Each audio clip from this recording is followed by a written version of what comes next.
भिक्षाम देहि। अरे बाबा जी, जय माता दी बाबा जी। जय माता दी पुत्री। क्या इस भूखे बाबा को भिक्षा मिलेगी? अरे बाबा जी कैसी बातें कर रहे हैं, ये तो मेरा सौभाग्य है कि आप साक्षात मेरे द्वार पर आए। आप बस 2 मिनट रुकिए, मैं अभी कुछ लेकर आती हूँ आपके लिए।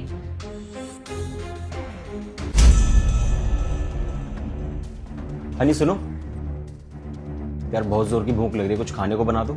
तुम्हारे खुद के हाथ पैर टूट चुके हैं क्या? खुद नहीं बना सकते अपने लिए खाना? दिखाई दे रहा है मैं कुछ काम कर रही हूँ, फिर भी मुझे काम दे रहे हो। हनी ये कैसे बात कर रही हो तुम मुझसे? ऐसे ही बात करूंगी, तुम जैसे नल्ले और बेरोजगार इंसान से ना इसी तरीके से बात की जाती है। शर्म तो तुम्हें आती नहीं है। 6 महीने से घर में पड़े हो, कोई काम धंधा तो तुम कर नहीं रहे हो, बस मेरे ही टुकड़ा पल रहे हो 3 दिन से। मेरे पास सेविंग्स रखी है तभी ये घर चल पा रहा है। अगर ये सेविंग्स भी खत्म होगी ना, दोनों के दोनों रोड पर आ जाएंगे। इससे पहले कि ये दिन देखने पड़े मुझे, कोई नौकरी पकड़ लो अच्छी सी। तो अगर नौकरी नहीं मिल रही है ना तो मजदूरी कर लो कहीं पर जाकर। हनी मैं ट्राई कर तो रहा हूँ ना, जहाँ भी इंटरव्यू देना हुआ मैं दे रहा हूँ, कोशिश कर रहा हूँ। अब जॉब नहीं मिल रही तो मैं क्या करूँ? तुम तो बस ट्राई करते रहोगे और तुम्हारी नौकरी कभी नहीं लगेगी। हमारे पास तो दिमाग ही नहीं है। यानी कैसे इंसान से शादी कर ली मैंने, मैं तो फंस चुकी हूँ तुमसे शादी करके, बर्बाद कर दी मेरी जिंदगी। अच्छा ठीक है, खाना नहीं दे सकते तो फ्रूट्स ही दे दो। अब भी शर्म नहीं आ रही है? ये फ्रूट्स ना बाबा जी के लिए, बाहर बाबा जी आए हुए हैं, उन्हें दूंगी जाकर। उठाकर फ्रूट्स मांग रहे हो, जाकर खुद बना लो खाना। और नहीं बना सकते ना तो इंतजार करो, पहले बाबा जी को खाना दूंगी, उसके बाद पूजा करूंगी। इन सब चीजों करने में कम से कम 1-2 घंटे लग जाएंगे। 1-2 घंटे तक भूखे रह सकते हो तो ठीक है, वरना जो करना है वो करो, मुझे कोई फर्क नहीं पड़ता। बाबा जी ये लीजिए। हमेशा खुश रहो पुत्री, अखंड सौभाग्यवती भव। बाबा जी कहाँ से खुश रहूं, आए दिन तो घर में कलेश होते रहते हैं। मैं तो तंग आ चुकी हूँ इन कलेशों से। बाबा जी कुछ कोई उपाय बताइए ना अच्छा सा, जिससे कि घर में सुख शांति बनी रहे और कलेश ना हो।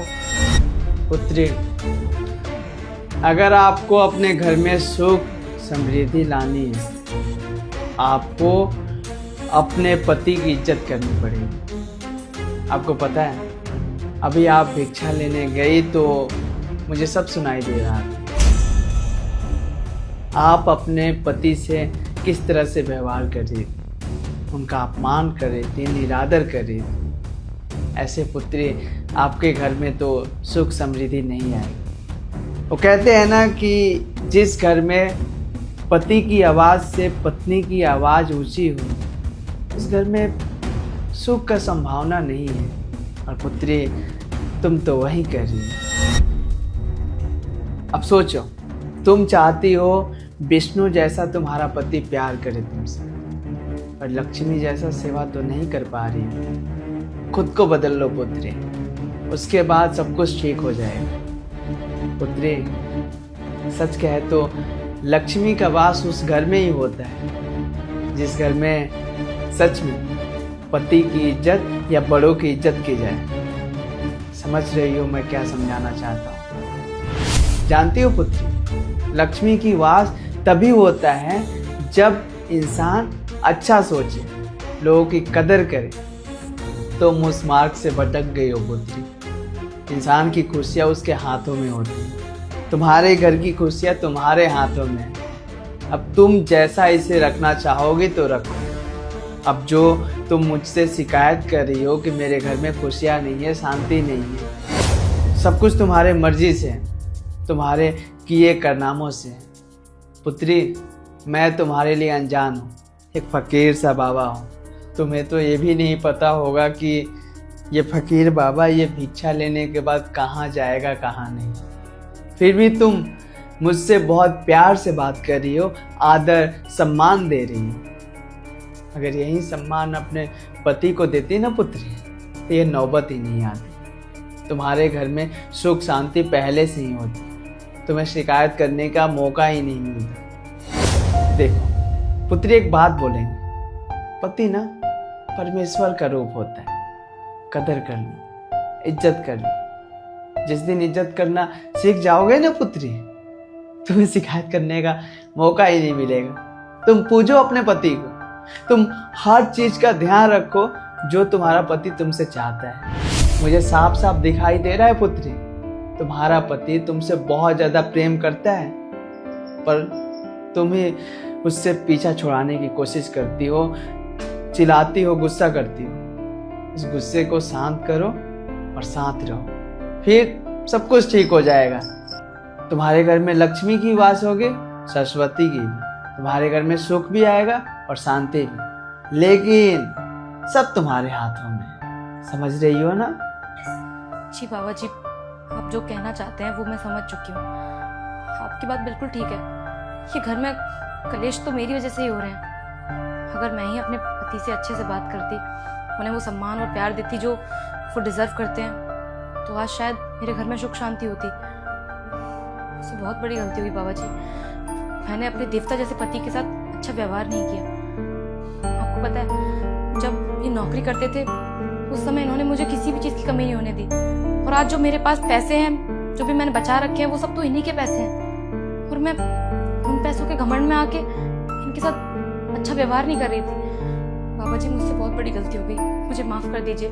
ये जो भी मैंने किया है, मैं इसे सुधारना चाहती हूँ। मैं अंदर जाती हूँ, सबसे पहले अपने पति से माफ़ी मांगूंगी, उसके बाद आपके लिए कुछ अच्छा सा खाने को लेकर आऊंगी, जिससे कि आपकी भूख मिट जाए। आप यहीं रहिएगा।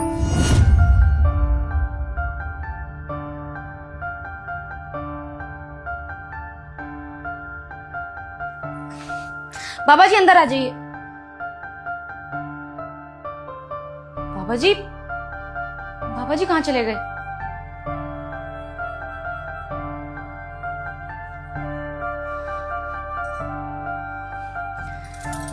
जय माता दी।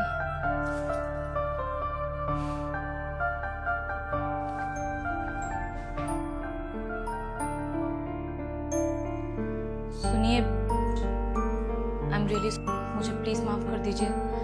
मुझे मेरी गलती का एहसास है। एहसास है? पर तुमने क्या किया? मैंने बदतमीजी की आपके साथ, उल्टा सीधा बोला है आपसे, कभी भी तमीज से बात नहीं की। आप मेरे पति हैं, मैंने इस चीज़ का भी लिहाज नहीं किया। आप 6 महीने से जॉबलेस हैं और मैं आप पे कितना प्रेशर डालती हूँ, कितना सुनाती हूँ आपको। मुझे बहुत गिल्ट हो रहा है। मुझे प्लीज़ माफ़ कर दीजिए। जो कुछ भी मैंने आज तक किया आपके साथ, मैं वादा करती हूँ कि आइंदा से कभी भी ऐसी गलती नहीं करूँगी। जब आपकी जॉब थी तब आपने मुझे किसी भी चीज़ की कमी नहीं होने दी, और आज जब जॉबलेस हो गए तो मैंने आपको कितने ताने दिए।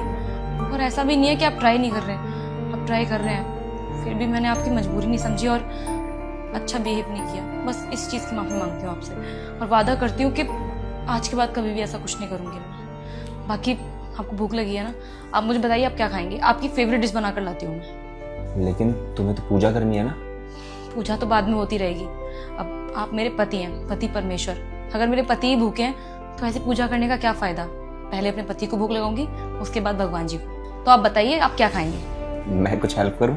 अरे नहीं नहीं, आप रुकिए, मैं आपके लिए ना मटर पनीर बना के लाती हूँ। ठीक।